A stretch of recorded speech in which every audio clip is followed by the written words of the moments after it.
can silwin mehriban silwinim yaydanıp geçti yaydanmada gelay sana can silwin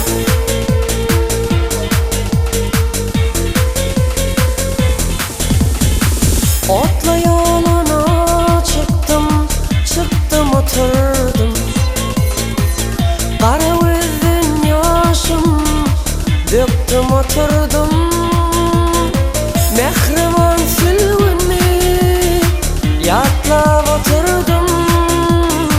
yatlatmada gelay cana can silwin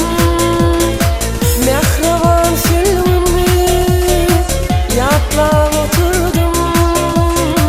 yatlatmada gelay cana can silwin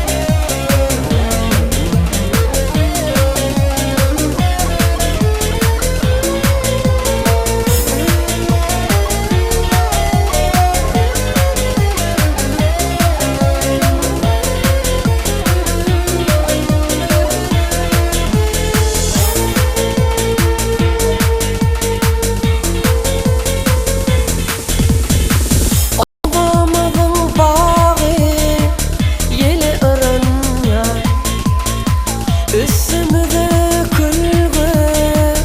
bolgaban yar menin yüreğim şolgıydı dibilin yer elendirme gelay cana can silwin menin yüreğim şolgıydı dibilin yer elendirme gelay can silwin Garaş